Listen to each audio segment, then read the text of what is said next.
দীর্ঘ বিরতির পর রাজশাহীর শহীদ AHM কামারুজ্জামান স্টেডিয়ামে অনুষ্ঠিত হতে যাচ্ছে আন্তর্জাতিক ক্রিকেট। বাংলাদেশ নারী ক্রিকেট দল মুখোমুখি হবে শ্রীলঙ্কার। সিরিজ সামনে রেখে আনুষ্ঠানিক ফটো সেশনে হাস্যোজ্জ্বল দু দলের অধিনায়ক।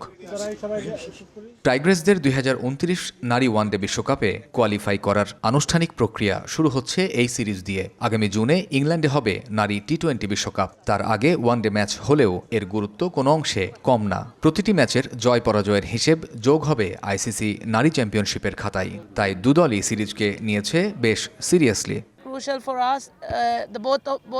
দু দলের জন্যই এই সিরিজটা খুব গুরুত্বপূর্ণ। কদিন বাদেই শুরু হবে টি-20 বিশ্বকাপ, আর এই ম্যাচগুলো পরের ওয়ানডে বিশ্বকাপে কোয়ালিফাই করার জন্য কাজে আসবে। দুই ফরম্যাটের সিরিজ খেলছি, যেটা আমাদের অনেক কাজে আসবে। মেন্স ক্রিকেটের পরিমাণটা বাড়তেছে, সেইভাবে কিন্তু আসলে আমাদের ভেন্যু অনেক কম, খেলার মাঠ অনেক বেশি কম।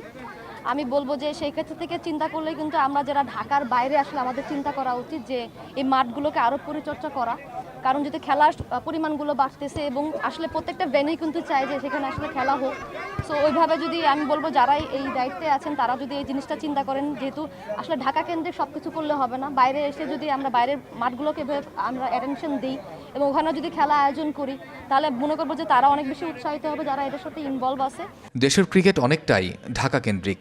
নারী দল দীর্ঘ সময় খেলেছে সিলেটে, এবার রাজশাহীতে খেলা বলেই কিছুটা বাড়তি উচ্ছ্বাস টাইগ্রেস অধিনায়ক নিগার সুলতানা জ্যোতির। উপভোগ্য এক সিরিজের প্রত্যাশা তার। রান যখন হবে তখন আসলে দর্শকরা মাঠে আসবে, মানুষ আসলে খেলা দেখে পছন্দ করবে।